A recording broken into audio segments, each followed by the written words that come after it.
Well, hey everyone, welcome. I'm Tim Condon. I'm the Chief Revenue Officer here at Clutch, the largest online B2B services marketplace.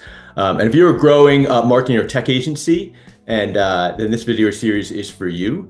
Each episode we bring on someone who can talk about various aspects of scaling the business. And so today we're here with Natalie Kaminski, CEO of JetRockets.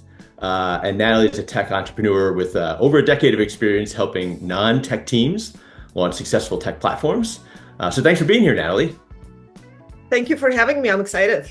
Yeah, me too. So why don't you just give a little sort of like talk about JetRockets and maybe a little bit of your background. It'd be great. Absolutely. So JetRockets, as you've mentioned, is a software development company. We focus on working with non-tech founders. That's sort of like one of our key niches within the company is helping non-tech founders launch their tech platforms. We found that many people shy away from working with non-tech founders because, they can be difficult. Yeah. Right. But we found that this is sort of our expertise. We developed throughout the years of doing this. We've developed this, what I like to call a very nice bedside manner almost, right? When you go to the doctor, you want the doctor to have a good bedside manner. That's what I believe we were able to build with JetRocket. Is a way of working with people who come from a non-technical background, who may not understand the terminology, who may not understand the complexity, and being able to not only deliver their products for them, but also do it in such a way that we educate our clients along the way. So as they work with us, not only do they gain a product or a platform, but they also gain this wealth of knowledge and almost like expertise that allows them to be successful within this new world of tech they're trying to enter. And in terms of tech stack, we specialize in Ruby on Rails, and we've been doing that for over 15 years. And so our clients include a wide range of companies, like I said, a lot of startups, but also we work with enterprise clients who are looking for additional expertise with Ruby on Rails, helping them scale and grow and make their products better. Yeah. Yeah, that's great. Great. So I'm really excited to dive into the topic we have today, which is, we have a lot of, small and mid-sized marketing and tech agencies on Clutch. And, I spend a lot of time talking to them as Chief Revenue Officer. And one of the questions I love to talk about is how do they decide when to expand their service offerings? And I hear two very distinct answers. One is, oh, my clients pulled me into it, right? I do SEO and then they wanted me to do pay-per-click and that just sort of like launched it. And then I hear others that are the complete opposite side of that. And they say, if you do that, you will just get sucked in too many directions and you have to have an actual plan. And so I want to hear your opinion on, the sort of, spectrum of like, do you let your clients pull you or do you have to have a plan up front? Well, frankly, I think that if you want to be successful and grow, you have to do a little bit of both, right? So it's not like, you either or. It's you have to listen to your clients constantly if you want to, stay consistent and deliver. And at JetRockets, we've always been about delivering above and beyond, right? So what can we do as an extra, like a value add? But also oftentimes So you do a little bit of that, but you also want to be competitive on the market overall, right? And you want to keep an eye on what's happening. What are some of the trends? What are some of the new technologies? What are people asking for outside of your current client base? And what would allow you to potentially explore new possibilities, right? So, it's a little bit of both, and it can be difficult. I can completely understand what some of these naysayers are doing when if the client, and look. There are certain things that we're just not going to do, right? The JetRockets, and for instance, we don't work with WordPress. I'm just going to bring an example, right? This is not something we do. This is not something we want to do, despite the fact that I do have clients that have asked me, hey, can you, you're building this cool platform for me, could you also take care of my website, right? Which is built in WordPress. Yeah. And our response has always been, no, this is not something we want to do as a company. So you got to have a certain core strong understanding of who you are and what your strong suit is. Listen to your clients and kind of if this doesn't match your goals or your personality, so to speak, right? Yeah. But if your client is asking you, hey, Are you guys looking to expand into AI, for instance, right? That's been a conversation over the past couple of years. Then, yeah, certainly, this is something we're going to explore. And if our clients are going to give us an opportunity uh, to not just try it in a test environment, but actually apply these new skill set to a live project, absolutely, Yeah. why not? Do you have a framework or some kind of, sort of way of thinking that, as if I'm an agency owner, I can understand like, oh, I should say no to this one, but that one I need to sort of jump on. Yeah, so when we first started, right, we were kind of trying to do everything for anyone who is willing to pay. That was, and I think that is a valid approach. I think like if you want to launch an agency and you're kind of like trying to find your footing and find your space in this huge market, you have to try different things and kind of like, find what is it that you're really good at and what really excites you, right? Because in order to be good at something, you really have to be passionate about it. You can't be just doing stuff because it happens to pay money right now. So early on in the lives of JetRockets, back in 2009, 2010, when we first started, it was really, we'll do anything as long as the client has the budget and the need. Yeah. So we'll try anything. And then we did do some WordPress work. And that was actually part of the reason we decided not to ever touch it again, right? We did go after a variety of industries. And we still do that to an extent because we find that it excites us. Being able to work, not just say, oh, we're developing software for healthcare or real estate or fintech. We actually do develop software for pretty much any industry, but that was a conscious decision based on our experience. And we said, you know what? We love the fact that we get to learn so much. We get to experience different verticals. We want to stay, we want to continue to be that kind of like omnipresent software developer, right? But when it came to tech stack, we did decide ultimately to really zoom in on one technology because we believe that, first of all, we believed in the technology. And I'm a huge fan of Ruby on Rails, and my CTO is a huge fan of Ruby on Rails. And Ruby on Rails is having an amazing renaissance right now. And, we love the fact that we kind of stood through some of the challenging years that Ruby on Rails has experienced. Yeah. So we're kind of talk of the show, right? Talk of the town. But also because we were good at it. Yeah. That I think is another key factor is what is it that you like to do and what is it that excites you to do an amazing job. Yeah. Right. So those are kind of like the three main components. Yeah. So how do you avoid getting caught up in the buzzy, right? So everybody's talking about AI, right? But there's also like you've got things like blockchain and crypto and you name it. There's always some other thing. And it's like some of them are going to pan out and some of them are just going to be flash in the pan. So how do you think about that? You know what? Honestly, we never got on that blockchain train. Like we understand the technology. I shouldn't say we've never, like we did a couple of projects involving a blockchain, but as a tool, right? And actually, as a matter of fact, I'll say the same about AI. AI is a tool. It's not the kind of the ultimate silver bullet against anything or for anything. And people use this term, and people who build any product right now, they're like, oh, it's an AI-driven application.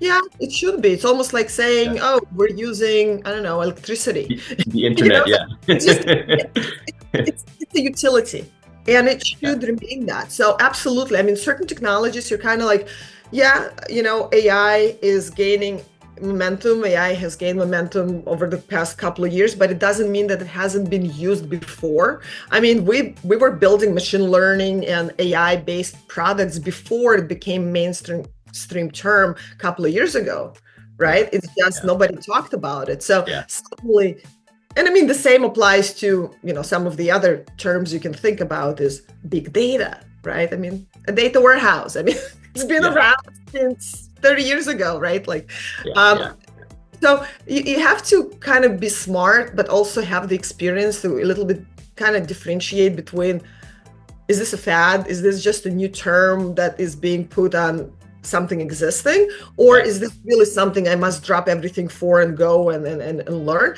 So in terms of AI, I'll tell you what, it's like I said, it's a utility.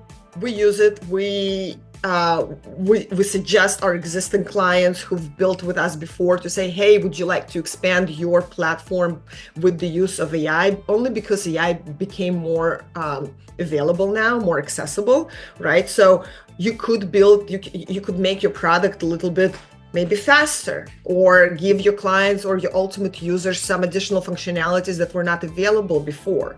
So absolutely, but to say that, oh, we're going to drop everything we've done before and we're only going to focus on AI, Yeah.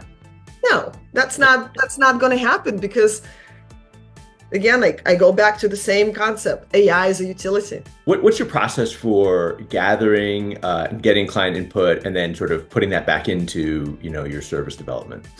Absolutely. So we really emphasize relationship and kind of, close client communication as key to everything we do. So at JetRockets, most of our clients stay with us for very long term. And so these are not kind of like one-off projects where, you get a project, you get it done within 3 months, and you never talk to the client again. So Yeah. most of our clients have been with us for years at times, right? Like literally years, because we become their go-to product development team. So for us, communication and relationship and ongoing kind of experience share and knowledge share is key. Right. So every team that works on a client project has a dedicated project manager.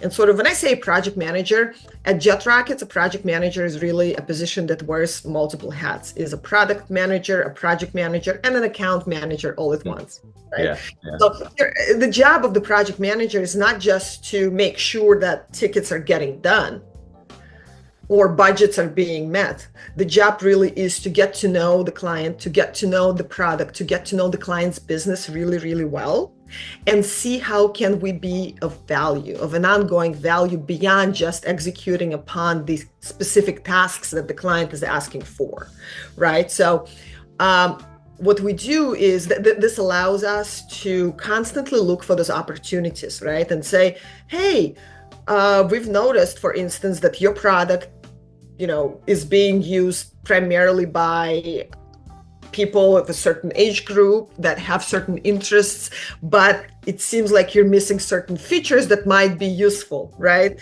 So somebody might sell, oh, this is almost like an upselling. Well, yes, it is, but it's also product improvement, right? And that's what our clients are paying us for. Yeah.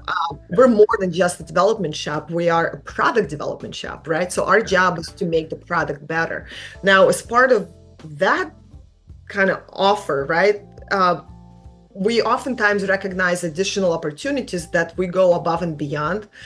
And for instance, I'll give you an example. I've realized, took me a while, but I've realized that part of the additional value that we bring all of our clients is being sort of their fractional CTOs. Specifically when we work with non-tech founders, right? So we do assume the role of the strategic thinking. We do assume the role of going in with our clients and sitting in investor meetings, for instance. We help them come up with long-term budgets. We help them do a lot of those things because we believe it to be kind of holistic approach.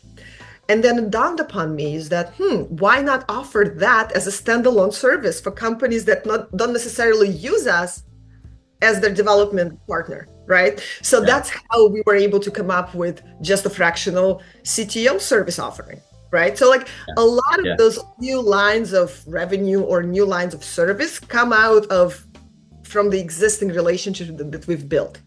For a service expansion that you are most proud of, would you say that sort of like fits the bill? I mean, that's a great one. Well, I'd say two, really. Okay.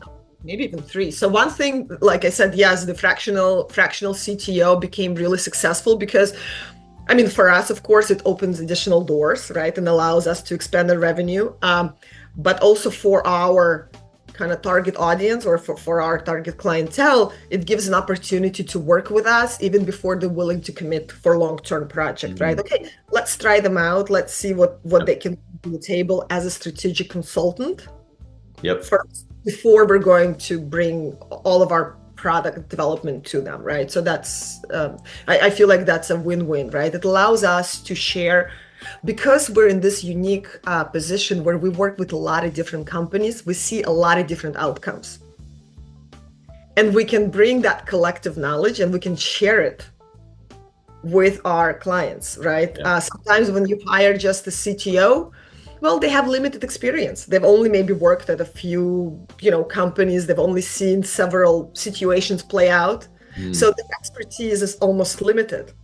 Ours is much, much, much larger. I mean, we've helped launch hundreds of platforms. So imagine this vast experience that we've gathered. Another service offering, kind of similar, is technical audit, which we used to do primarily for other companies. So like, for instance, if you're building a platform every once in a while, and by the way, I recommend this to all of my clients as well, who build with us. I always say, listen, once a year, twice a year, I want you to audit our software by a third party agency. I want you to know 100% that you can rely on us, right? Yeah. And so we do the same. We kind of offer this service as a standalone service to say, let me audit the platform that you have. Let me find areas for improvement, right? And so at first we started doing that for ultimate clients. And again, it dawned upon me that it could be invaluable for venture capital, private equity firms. Yeah. Who invest their money, right? And they typically really good at doing due diligence on the financial and like business aspect of things, but they oftentimes completely neglect the technical side of things. They end up buying platforms that are not scalable.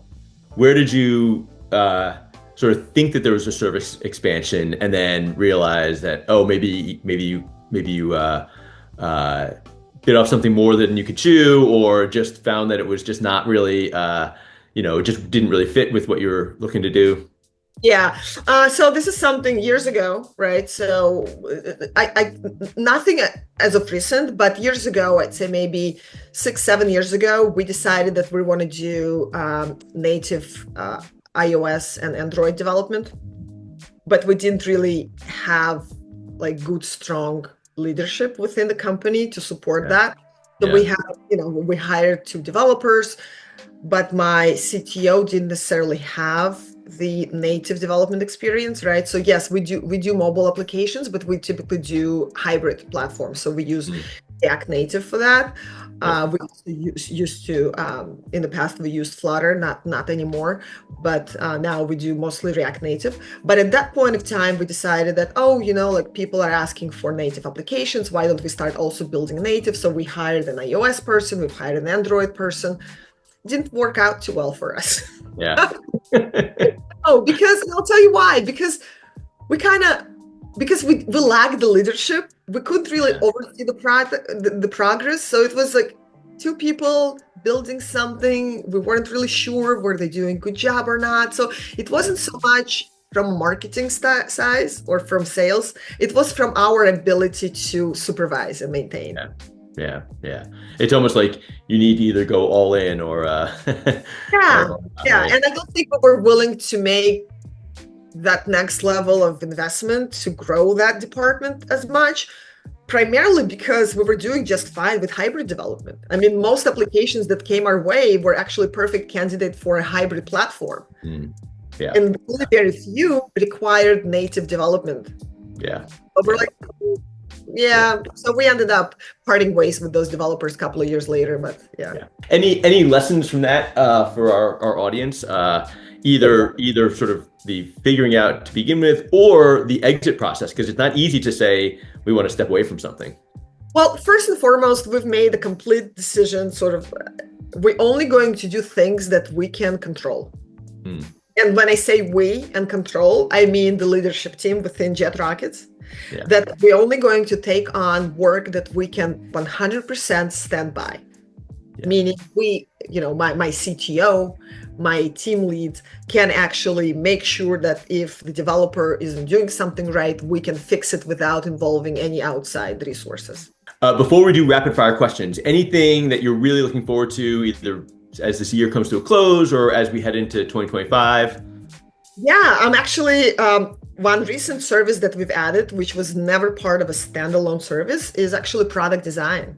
Mm, Like historically, we used to only have a couple of junior kind of entry-level designers and staff whose job was usually just to make sure things looked okay. mm. you know uh, Yeah, yeah, yeah. but we've a couple of years ago we've hired a very strong designer who really proved to us that she could do a lot of exciting work just as a designer, right? So we've recently taking on a couple of projects that are design only projects, which is Mm, something new for us. We wow. don't do any development on those, for those particular engagements. We only do design. But we learn a lot. What's your go-to podcast? My first million. Oh, interesting. I hadn't heard that one. One thing that people who know you well would be surprised to learn about you. Uh, Many different things come to mind, honestly. Yeah. But I still struggle with the imposter syndrome. 20 plus year into my career, and I still do. Last one. What's the most memorable moment for you in your professional career so far? So far. Yeah, another one, right? When when Russia attacked Ukraine, the war broke out. We've relocated a lot of most of our developers from Russia and Belarus and Ukraine to Georgia. Mm. And to me, what was really memorable is the amount of loyalty and support I saw from our clients. Oh, wow. Yeah. Oh, that's awesome. Well, Natalie, I really appreciate the conversation. This is great. I love this topic, right? Unfortunately, you haven't resolved, since you sort of took the middle ground, you haven't resolved the debate. But I think it's actually some great frameworks to help people think about this decision, because it really isn't a either or decision. It's not. Yeah, as a business owner, you want to make sure your business is successful. So you should try things. Yes. You should. Yeah, Yeah. I love it. I love it. Okay. Where can we find JetRockets? Come to our website, JetRockets.com. Find me on LinkedIn, Natalie Kaminski. Like I mentioned, I'm pretty active. Yeah. Cool. Okay, if you're an agency owner looking to grow your business, be sure to visit Clutch, set up your profile, and connect with your next client. Thanks, guys.